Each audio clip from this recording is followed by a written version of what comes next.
안녕하세요. 그림 그리는 이한영이라고 합니다.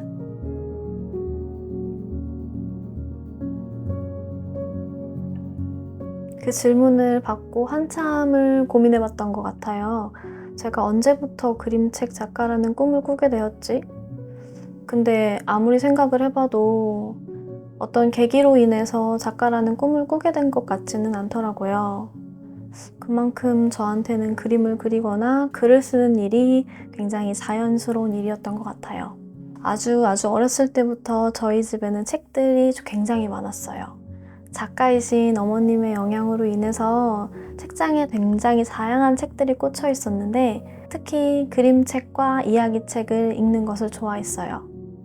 시골로 이사를 가게 되었는데 산 속에 있는 집이었어서 인터넷 선도 끌어올 수 없어서 TV도 켜지지 않았고 인터넷도 켜지지 않는 곳이었어요. 그래서 친구를 만나러 가려면 10분 이상 산을 넘어가야 됐었고 밖에서 동생이랑 노는 것도 시골의 특성상 빨리 어둠이 찾아오기 때문에 일정 시간이 지나면 집으로 들어가야 했어요. 그래서 심심할 때마다 서재에 꽂혀있는 책들 중에서 제가 좋아하는 그림책, 이야기책 혹은 만화책들을 바리바리 싸들고 제 방으로 가지고 올라갔던 것 같아요. 이렇게 머리맡에다가 책들을 쌓아두고 잠들기 직전까지 책을 읽다가 잠이 들었는데 지금 생각해보면 제가 가장 좋아하는 시간이었던 것 같아요. 그 당시 저에게 책이란 세상에서 제일 재밌는 장난감이라고 말할 수 있을 것 같아요.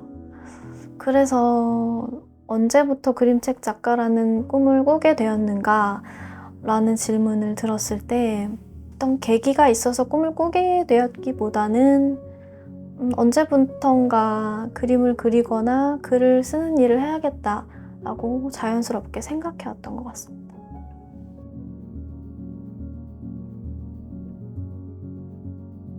저는 인물의 복합적인 감정을 표현하는 것을 좋아해서 인물의 얼굴이나 혹은 현실적이지 않은 공간을 그려왔어요.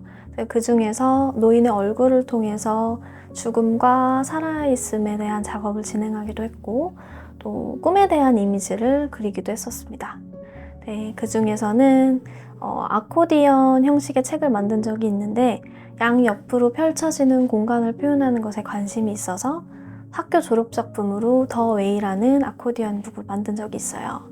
아코디언의 긴 형태를 사용해서 죽음을 향해 걸어가는 악사에 대한 이야기를 담고 있습니다.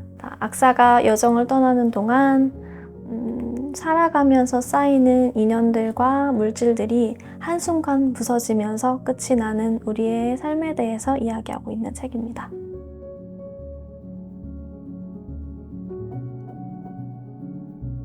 네, 잉크를 사용해서 펜촉으로 여러 개의 선을 쌓아서 작업을 하고 있는데 그 외에도 연필을 중첩시켜서 나오는 표현도 선호하고 있습니다. 한 번에 이미지가 완성되지 않는다는 점 때문에 이런 작업 방식을 선호하는 것 같아요.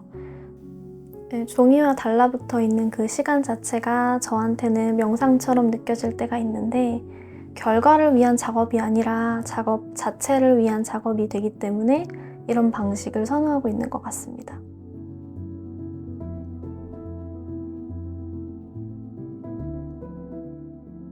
표지에서부터 시작되는 이 책은 누군가를 쉽게 규정할 수 없다라는 생각에서부터 출발하게 된 책입니다.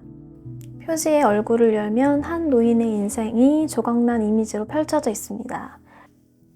선형적인 순서로 진행되는 책이 아닌 노인의 얼굴을 중심으로 이 노인이 어떤 삶을 살아왔고 어쩌다가 이런 일에 도래하게 되었는지를 보여주는 책입니다. 이 책은 인물에 대해서 알고 싶다는 호기심에서 출발하는 책이기 때문에 어떤 순서로 읽어도 상관이 없어 독자들은 이 책의 정보를 알아내기 위해서 책을 돌리거나 고개를 돌려가면서 책을 읽게 됩니다.